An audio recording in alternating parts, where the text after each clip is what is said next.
7 de agosto de 2017. São Paulo perde a 10ª partida no Campeonato Brasileiro e fecha o primeiro turno na zona de rebaixamento com apenas 19 pontos. Pensando na Libertadores, Mistão do Palmeiras perde em casa para o Atlético Paranaense. Corinthians bate Sport e fecha primeiro turno invicto. O Corinthians é o campeão simbólico do primeiro turno do Campeonato Brasileiro. E os números do Timão até aqui são números inquestionáveis. E ainda, os destaques do final de semana no futebol internacional. E as últimas corridas da lenda chamada Usain Bolt. Estamos aterrissando na sua telinha. Boa noite. O Gazeta Esportiva chega falando do São Paulo. Meu pai perdeu do Bahia 2-1, continua se complicando no Brasileirão.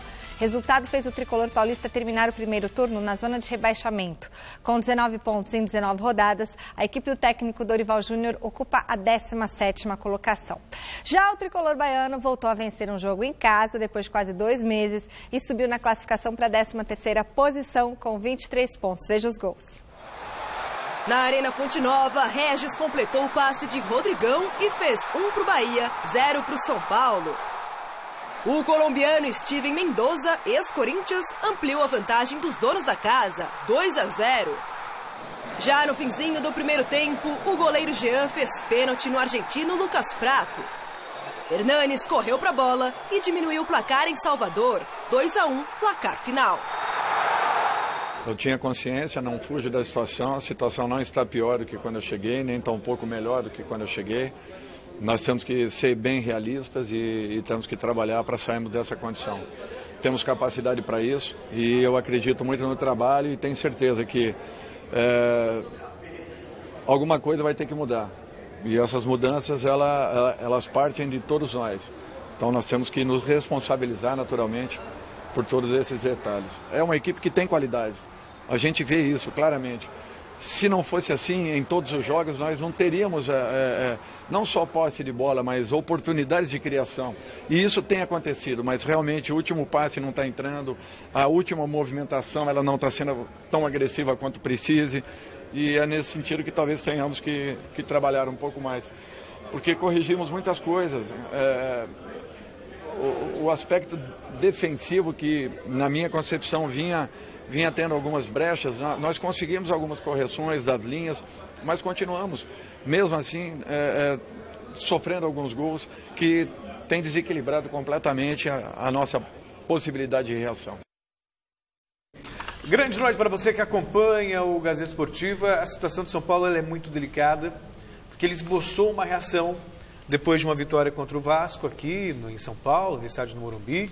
Depois um empate com o Grêmio, que foi um empate interessante. O Grêmio luta pelo título, então você conseguiu um empate mesmo em casa, é um bom resultado. E depois de uma virada espetacular lá no Rio de Janeiro contra o Botafogo, aos 39 do segundo tempo, o time perdeu por 3-1, venceu por 4-3. Então aquele jogo parecia um marco na vida do São Paulo, coincidiu com a volta do Hernanes, digamos com uma força, um poder de reação até então não visto ainda. E de repente, 2 jogos teoricamente fáceis. Digo teoricamente comparando com o Botafogo fora, com o Grêmio em casa, com o Vasco. Times que lutam para não cair. Então a expectativa é que o São Paulo pudesse abrir 6 pontos, fazer 6 pontos, ou pelo menos 4 pontos na pior das hipóteses. Ganha do Coritiba e empata com o Bahia fora. E o que se viu? O São Paulo perdeu em casa para o Coritiba e perdeu para o Bahia. Volta para a zona do rebaixamento. Eu observo o time do São Paulo, eu vejo os nomes que lá tem, não são nomes para estar na zona do rebaixamento. O São Paulo poderia estar ali na zona intermediária, 10º, 11º, na zona do rebaixamento não. E aí é uma coisa que a gente fala muito aqui, o Flávio também fala, e eu concordo plenamente, tem um efeito psicológico desastroso. O Bahia que você vê aí, o próprio Coritiba, Chapecoense, já a Ponte Preta, já fazem parte, né, do cotidiano desses clubes, os riscos de uma queda para a segunda divisão. No São Paulo, não. Então, o efeito psicológico para esses times é muito menor, digamos assim, mais leve do que para o São Paulo. O São Paulo está carregando um peso nas costas. E tem jogos difíceis pela frente. Tem Cruzeiro de novo, quer dizer, sabe? Avaí fora. Aquela história, Flávio, muitas vezes você fala assim, não tem time para cair, mas cai. Foi assim com o Internacional, já foi assim com o Palmeiras, já foi com o Grêmio, já foi com o Atlético Mineiro. São Paulo vai ter que mudar completamente para o segundo turno. Boa noite, Celso. Boa noite, Michele, amigos do Gazeta Esportiva.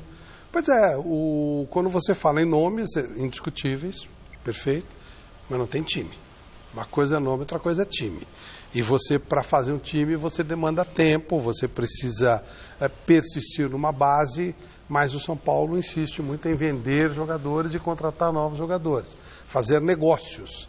E aí você não consegue dar uma estrutura para o time e arrebenta com o trabalho do treinador, seja ele quem for, né? Não tem estrutura de time, não tem jeito. Aí daqui a pouco alguém começa a fazer sucesso, vende de novo. Então você não cria nada, você acaba ficando correndo, que nem cachorro correndo atrás do rabo. E aí entra o efeito aí entra o lado psicológico. Você começa a não andar, começa a não jogar, você não tem time, e aí a cobrança, pelo que custa, pelos jogadores que tem, ter jogadores individualmente não significa ter time. Então o São Paulo está nesse ciclo vicioso aí e não dá. O São Paulo tem capacidade para cair, sim. São 12 times, pelo menos 12 times de um nível muito baixo que podem perfeitamente cair. O São Paulo é um deles, mas 4 não vão cair. De repente, dá certo de um desses 4, de um desses 8, são 12 péssimos que podem cair. 8 não vão cair, 4 vão cair. O São Paulo pode tanto cair como não cair, depende do momento. Mas ele tem capacidade para cair. Uma melhora, e aí, eu acho que o Flávio falou de uma coisa muito interessante. Melhor eu me lembrei do pior, Pinotti se vangloriando de que o São Paulo negocia jogadores, que sabe fazer bons negócios. Até chegou a ironizar o Corinthians, falou assim, o Corinthians que não vende porque não tem muito a oferecer. Aí você vê a diferença, né? O Corinthians assim, lutando para manter um elenco, aí na ponta da tabela, e o São Paulo, tão bom vendedor, lutando para não cair. Ao contrário, o Corinthians tem proposta pelo Arana desde o ano passado, não vendeu. Rodriguinho já teve duas propostas e não vendeu, e vendeu o Léo Jabá na cota certa, por um valor legal. Falei com o Léo Jabá no sábado. Está feliz da vida, já fez 2 gols, está legal. Era um jogador vendável, dava para você substituir. Porque não era titular, né? O negócio faz parte do futebol. Claro. Mas não vender 18 jogadores, contratar 16, aí já é balcão, aí já fica muito difícil de você criar alguma estrutura de trabalho. Não tem jeito. Bom, a enquete desta segunda é ainda sobre essa má fase do tricolor paulista. A gente quer saber qual é a maior deficiência da equipe do São Paulo. É a defesa? É o meio de campo? É o ataque? É a comissão técnica? Faltou a diretoria. Acesse o site gazetesportiva.com, dê a sua participação. Qual é, Celso Cardoso, a maior deficiência da equipe? Tipo assim, se desse um jeito nisso, o time poderia deslanchar. Eu vou surpreender na resposta. Porque, veja só, um ataque tem Cueva, Lucas Prato, você não pode falar que é ruim. O Cueva é meio campista, mas enfim, mas é o cara que, né? O São Paulo tem finalizado e tem errado muito mesmo. Criou oportunidades, não fez contra o Curitiba, criou oportunidades, não fez contra o Bahia. Então, e a gente tem visto isso na maioria das vezes. O São Paulo cria oportunidades e não faz gol. Então, para mim, é o ataque. É o ataque. É o ataque. Flávio. Bom, na verdade o problema é a gestão. É claro. Porque não está no item aí, eu não vou estragar, né? Nesse momento o ataque não está funcionando, mas é gestão. É gestão. Esse é o ponto básico da história. Mas e se consertasse no time? A defesa, ou o ataque, ou aqui o meio de campo? Quando consertasse, eles venderiam. Aí não ia dar certo. Por isso que eu digo que é gestão, né? Gente, não deu certo a enquete com o Flávio hoje. Mas eu votei no ataque. No ataque também? Votei no então ataque, tá bom. Então vamos ver como que ficou a classificação do campeonato após o encerramento do primeiro turno. Lembrando que a Ponte Preta do Flávio e o Fluminense têm ainda um jogo a menos por causa do adiamento da partida devido ao falecimento do filho do Abel Braga. Vamos lá. O Corinthians segue líder disparado, né? Puxa vida, 47 pontos, 8 à frente do Grêmio, vice-líder. O Santos é terceiro, 35, Palmeiras quarto, 32, Flamengo 29, Sport 28, fecham o G6. Aí, logo abaixo aparecem Cruzeiro com 27, Atlético Paranaense com 26, Coritiba, Flu, Botafogo empatados com 25, mas o Coxa leva melhor no número de vitórias. Na 12ª posição está o Vasco, 24 pontos.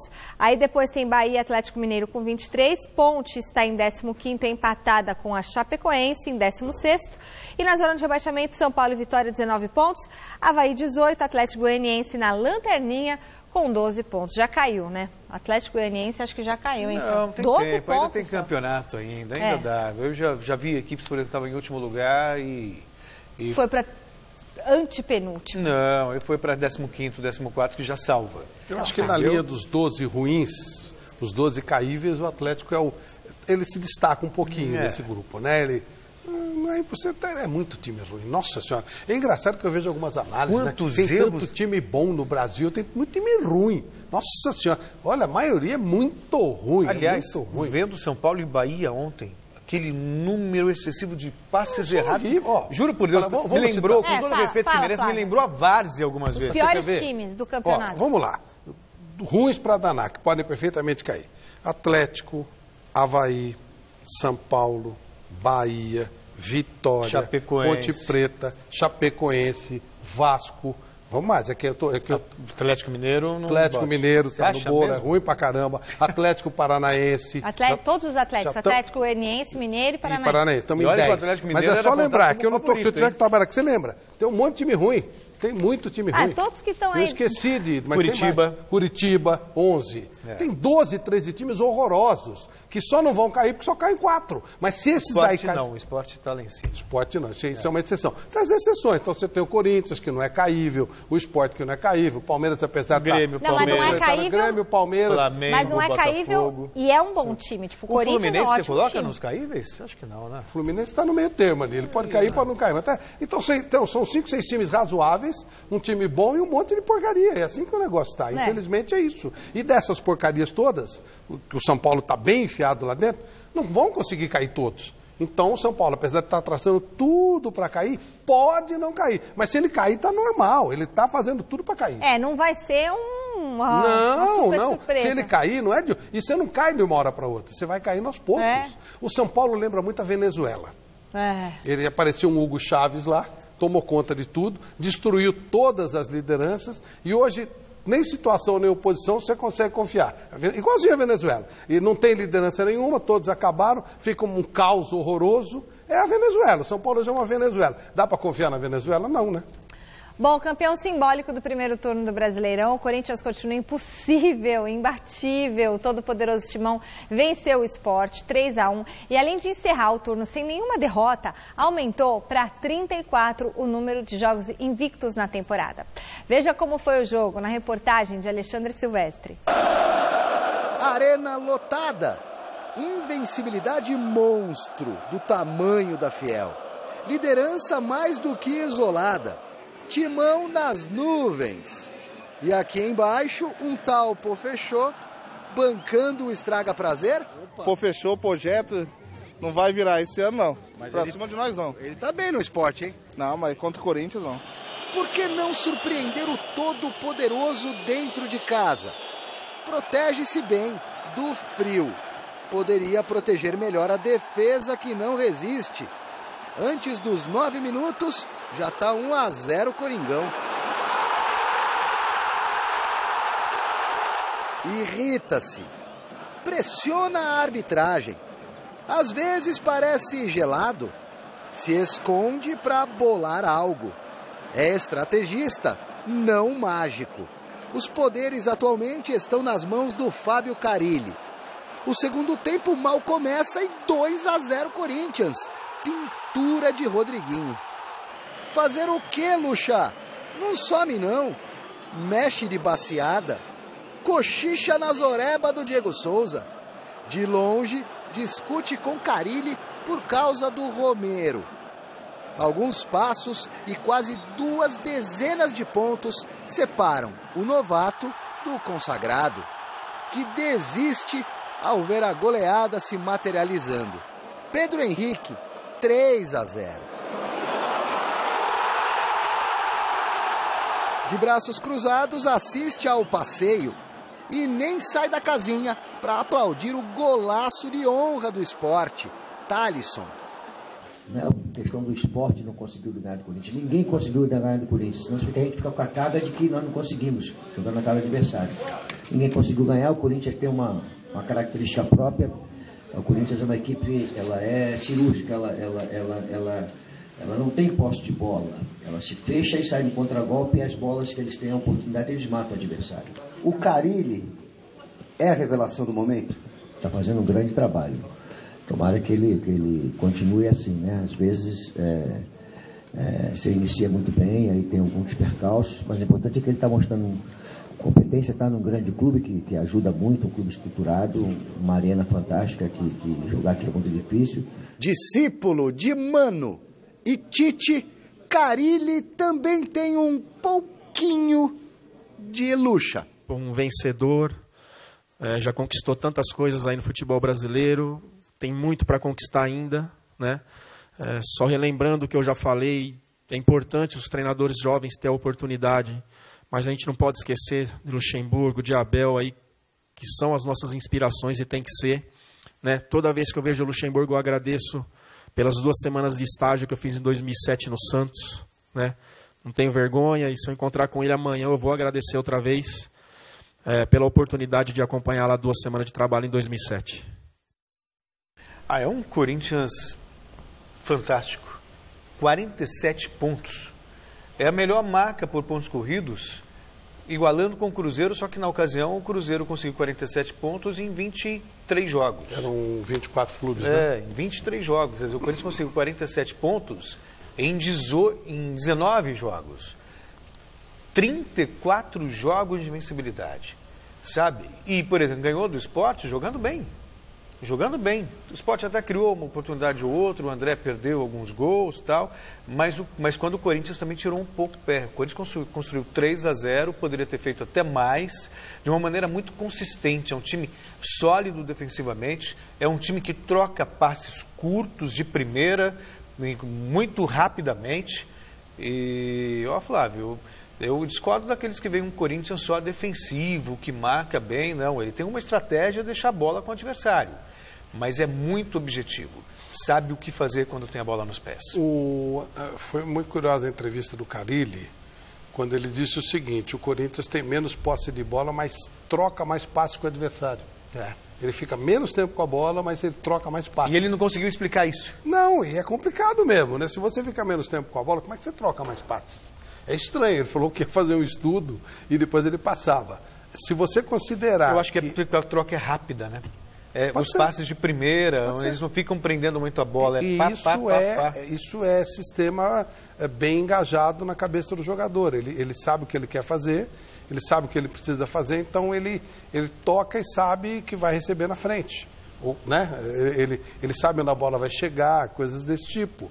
Porque realmente o Corinthians prefere dar a bola ao adversário. É uma característica do time do Corinthians. Ele deixa a bola com o adversário e contra-ataca preferencialmente. Quando ele faz um gol no começo, como foi o caso do Sport, é uma maravilha. Claro. Né? E ele já sofreu mais também por isso, quando ele tinha que dar a bola para o adversário. No começo da competição ele tinha uma dificuldade, jogos em casa eram pesados. No próprio Campeonato Paulista, para fazer gol, era terrível. Porque faltava eficiência ofensiva, né? Era aquele último minuto, era aquele negócio todo. Ele estava montando o sistema defensivo. Mas agora, Celso, é o inverso do que ocorre com o São Paulo. O time de São Paulo está sem confiança pelos resultados. E o Corinthians está com uma confiança enorme, porque está dando tudo certo, né? Está tudo funcionando bem. Então, com confiança, você arrisca mais, você propõe mais o jogo, você tenta alguma coisa diferente. Né? E o que chama a atenção também, o Corinthians é um time que marca muito bem, tem um setor defensivo sólido, mas faz poucas faltas. No jogo contra o Sport, me chamou a atenção, foram 2 faltas do Corinthians no jogo inteiro. Uma que você ainda fica na dúvida, que foi a falta do Jô, e uma outra acho que foi do Fagner ali na intermediária. Ou seja, para um time que tem uma capacidade defensiva tão grande, se sobressair na técnica, na bola, também é algo para a gente reverenciar. É fechar espaços, é cobrir os espaços, é marcar, como o cara ele fala, entre as linhas. No momento que o adversário vai fazer a transição, você está lá e você não deixa essa transição acontecer. Então você está sempre no espaço certo, né, no local certo. Legal, tá vendo um momento bacana. Com o foco voltado totalmente para a disputa da Libertadores no meio de semana, o Palmeiras entrou em campo ontem com um time alternativo contra o Atlético Paranaense e se deu mal. Está autorizado para a cobrança o Guilherme. Ele bate com a perna direita, o levantamento no meio da área, quem sobe? Thiago Heleno! Gol!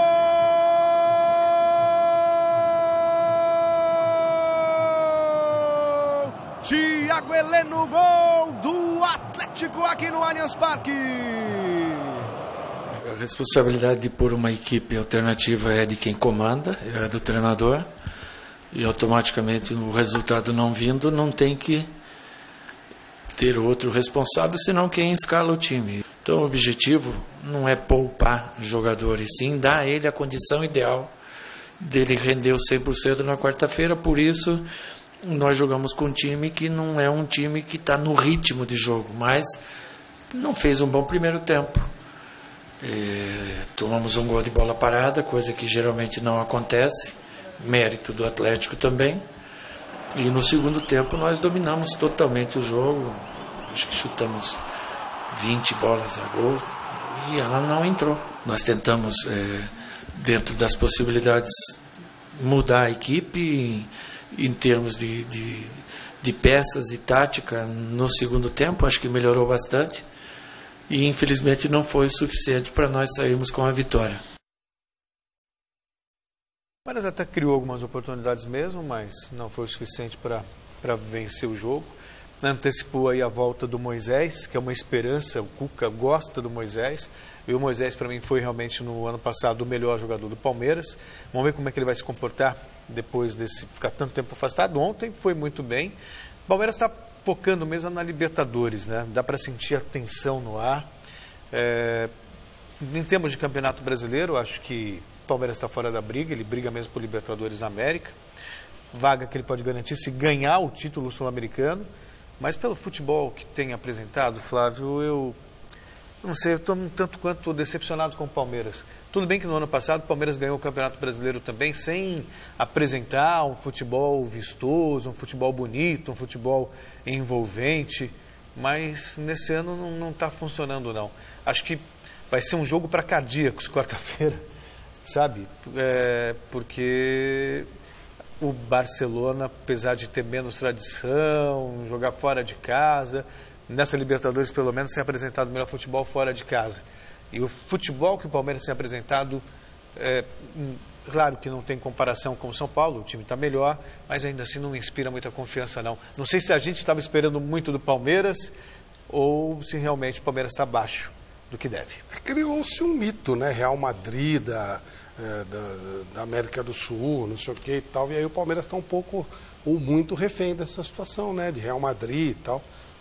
E aí fica pesado, fica cada vez mais complicado. Algumas coisas não andaram como se esperava, a troca de treinador foi um tiro no pé. E aí eu não estou nem falando da capacidade do Cuca, que ninguém discute. O problema é que mudou metodologia e no meio da competição, quando no ano passado o Cuca teve todo o tempo do mundo para poder preparar o time dele, ou teve pelo menos 20 dias para preparar, colocar as ideias dele. E aí você chega no jogo onde, sim, o Palmeiras é superior ao Barcelona de Guayaquil, mas para o Barcelona de Guayaquil ser eliminado pelo Palmeiras é uma coisa normal. Para o Palmeiras ser eliminado pelo Barcelona de Guayaquil é uma tragédia. Sim. Então isso é que pesa, é o lado psicológico. O Palmeiras precisa fazer um gol logo no começo para zerar as coisas e depois ver o que acontece. Não é simples a tarefa. E você falou uma coisa, lembrou uma coisa, que o Barcelona de Guayaquil tem obtido bons resultados fora de casa. Venceu do Botafogo no Rio, né? Ele perdeu lá e ganhou aqui. Eu entendo que o Palmeiras vai passar, mas entendo também que a pressão ficou muito grande porque a coisa foi mal conduzida, sabe? Não precisa jogar tudo. Por que o Palmeiras tem que ganhar do Campeonato Brasileiro, ganhar tudo que disputar? Isso meio que foi fomentado. Foi uma coisa... Mas você sabe assim, a diferença do melhor para o segundo melhor no futebol brasileiro não é tão grande assim. Não tem. Os grandes jogadores brasileiros estão na Europa. Os que estão aqui, eles são, digamos, os menos ruins. E do menos ruim, faixa A, para o menos ruim, faixa B, não tem tanta diferença assim. O que eu quero dizer é que você consegue... O elenco do Palmeiras é muito parecido, sim, mas times... Você consegue montar times iguais, porque o nível do jogador é muito parecido. Então o Palmeiras investiu em muitos jogadores. Mas aí ele não tem um time. O Corinthians não tem tantos jogadores, tem um time. Né? Deu certo, esse é o pepino. Né? É que, na verdade, o Palmeiras já tinha sido campeão brasileiro. Então já pressupõe uma força. Perdeu o Gabriel Jesus, que faz muita diferença. Se bem que o segundo semestre do Gabriel Jesus não foi bom. Não foi bom, Mas aí traz o Guerra, traz o Borja, sabe? Jogadores foram campeões da Libertadores e ostentavam Poxa vida, o Borja é decepcionante. Era um cara que ele fez...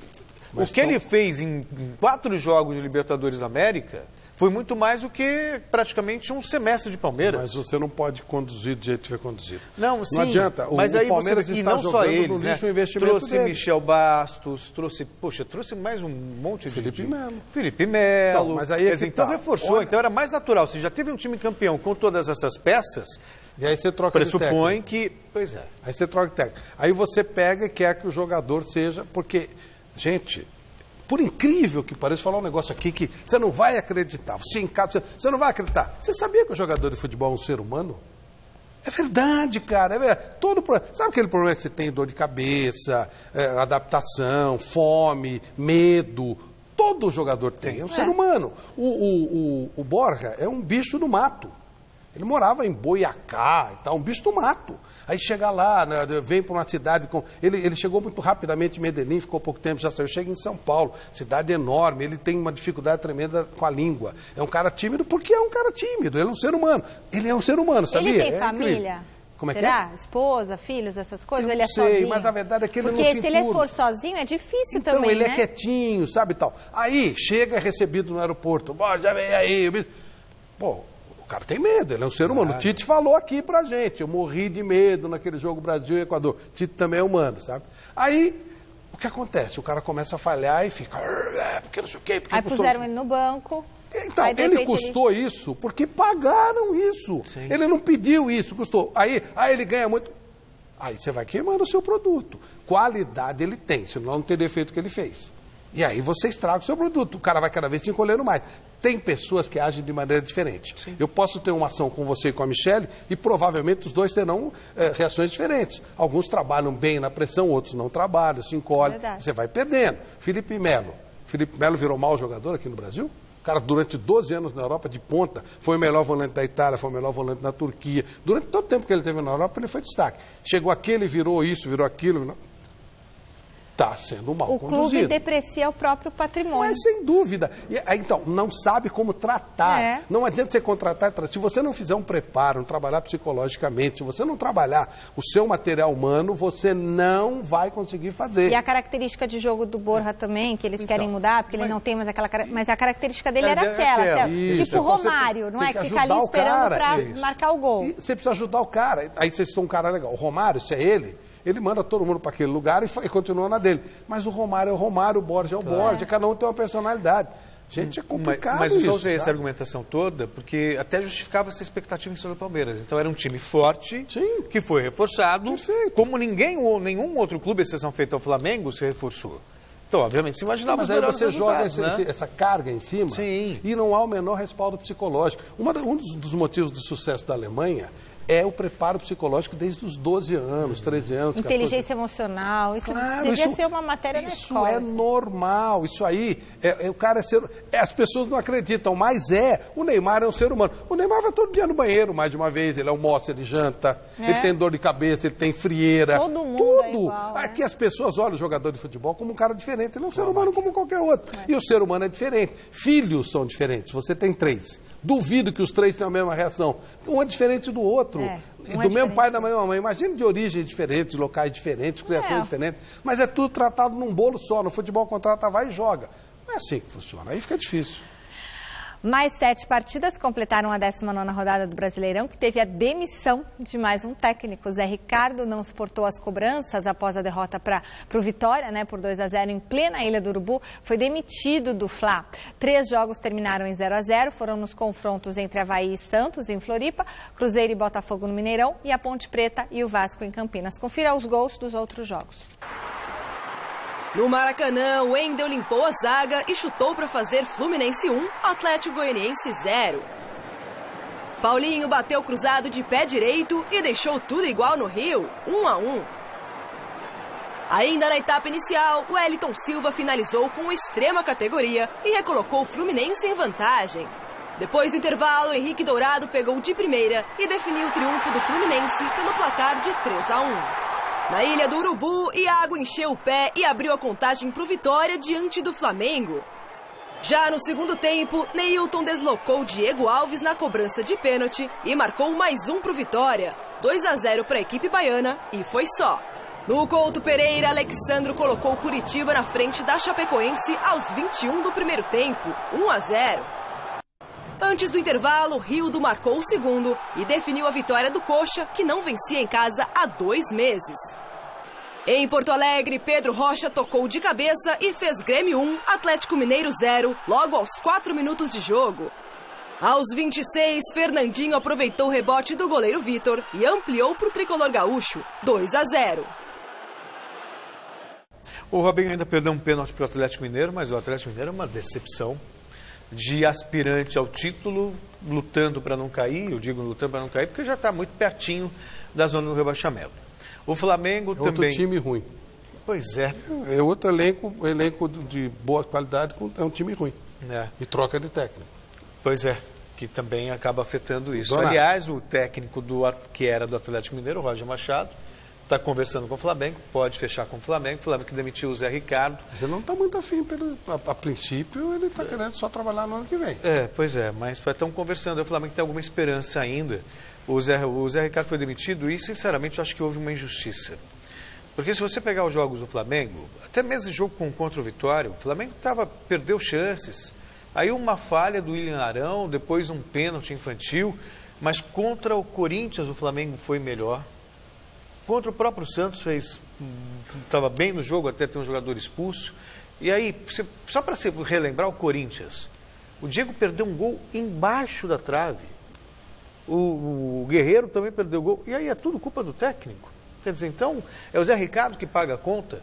Então, eu acho que havia um certo preconceito também com o fato dele ser um novato, de não ter aquele target de treinador consagrado, e aí teve uma confusão danada, pressão de torcida, gente querendo a cabeça dele de tudo quanto é jeito, e a diretoria do Flamengo aí se acovardou e deu a cabeça dele numa bandeja para tentar se reencontrar. Mas não acho justa não a demissão do Zé Ricardo, Você viu quem apesar dos resultados do Flamengo. Quem a diretoria quer? É o Roger, né? Roger Machado. Até o Renato Gaúcho. Não, mas o Renato não vai sair do Grêmio. Então, agora há pouco, quando voltava do VT do Palmeiras, eu estava aqui até, né, com celular e tal, que não é normal, né? Eu recebi uma mensagem, eu mostrei aqui para o Celso.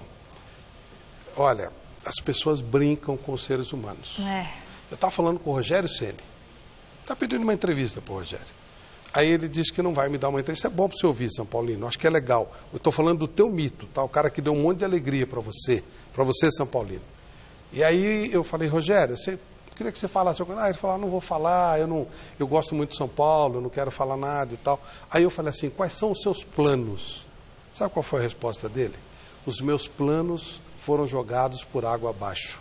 Agora eu vou tentar fazer uma coisa que eu deixei de ser, feliz. Nossa Senhora.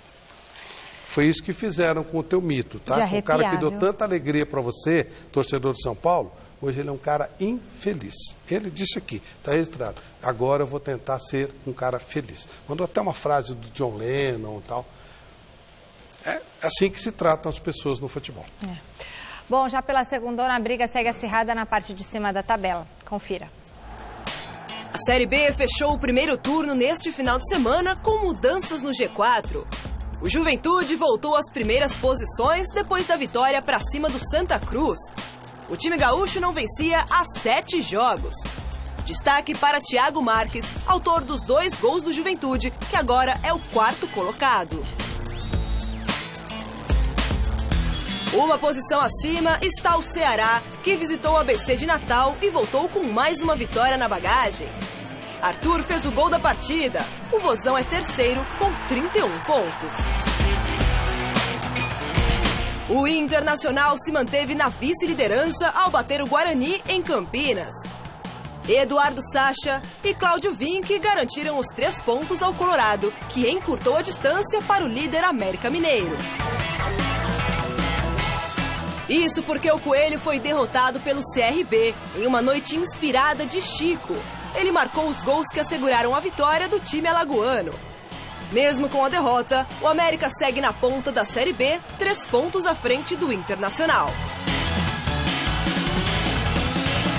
Bom, e agora há pouco teve amistoso entre Barcelona e Chapecoense, lá na Espanha. Esse é o destaque de hoje do site gazetesportiva.com, que fez a cobertura ao vivo desse jogo. A Chape bem que tentou, mas não conseguiu suportar a superioridade do time catalão. Com menos de 30 minutos de partida, o time do Barça já vencia por 3-0. O placar final acabou ficando em 5-0 para a equipe do Messi, mas o resultado ficou em segundo plano, né? Porque o Alan Ruschel, Neto e o Foman, que são sobreviventes do acidente de avião, participaram da festa.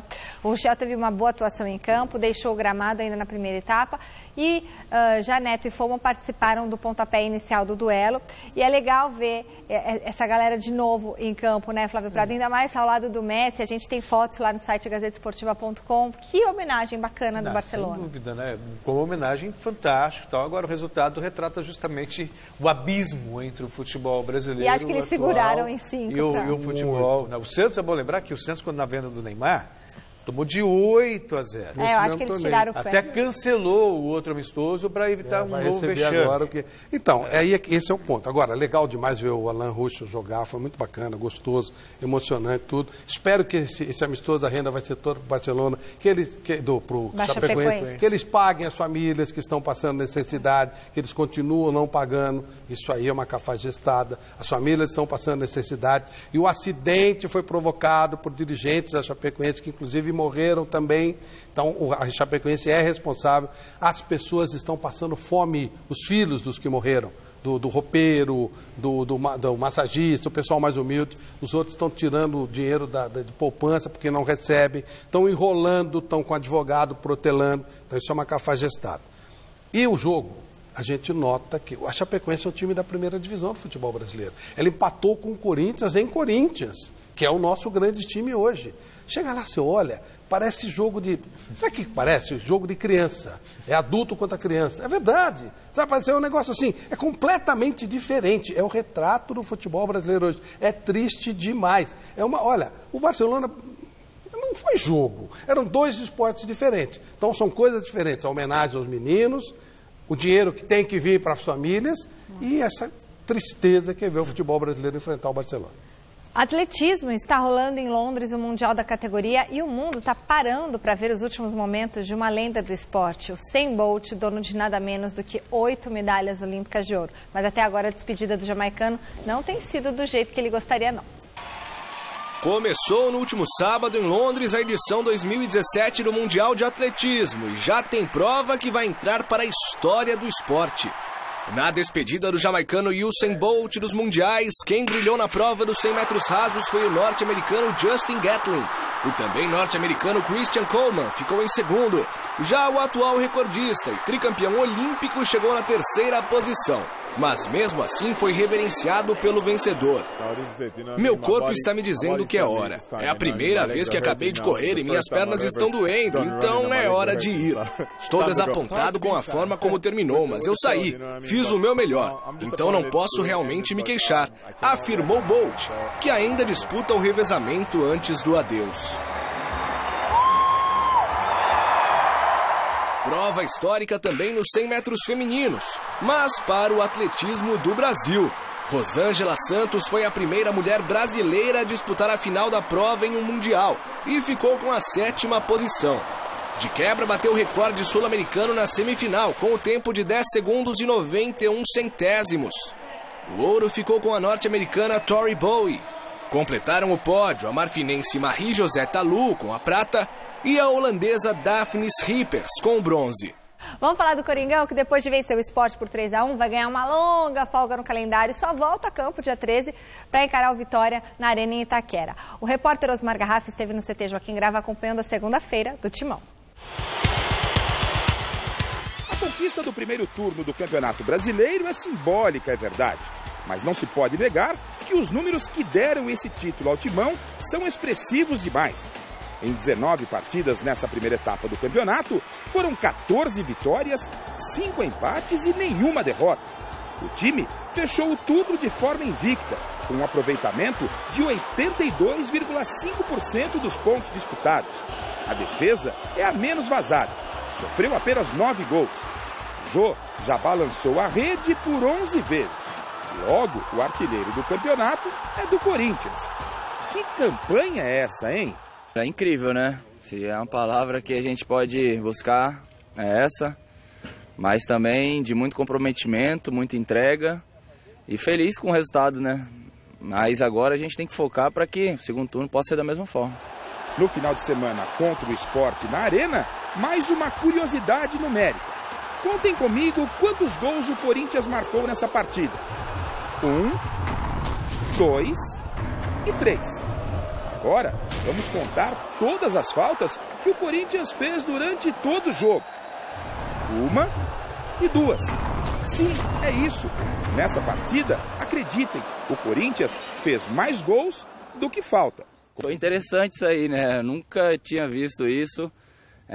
No momento do jogo, no calor do jogo, a gente não percebeu, né, que isso tinha acontecido. Depois que eu fiquei sabendo, realmente uma coisa, né, louvável, né?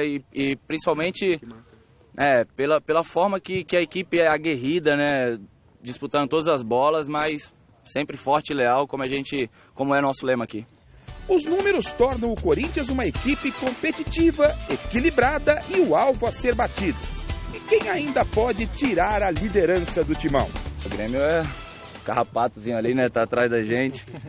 Mas a gente tá preocupado em fazer o nosso trabalho, que as coisas vão continuar acontecendo dessa forma natural. Para manter esse bom desempenho no segundo turno, uma boa notícia para o técnico Fábio Carille. O Corinthians terá uma mini pré-temporada antes da estreia no retorno.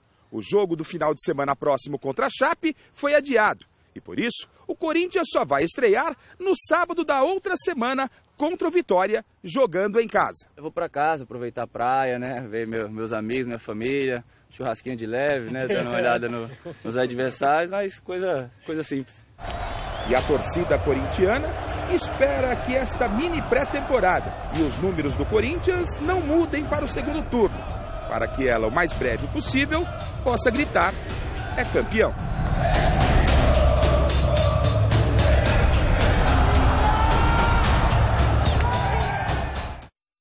Deixa eu mandar um beijo especial para o senhor Ivan Verbonen, que é pai da nossa linda jornalista Juliana Verbonen, do Jornal da Gazeta. Seu Ivan, um beijo grande para o senhor. Vem assistir o Gazeta Esportiva aqui com a gente, tá bom? Fim da enquete, o problema do São Paulo é a defesa, 58% dos votos. Eles não concordam com vocês. Acabou o tempo. A gente volta amanhã, Flávio até quarta. Celso, Jornal da Gazeta. Até já. Tchau, tchau. Beijo.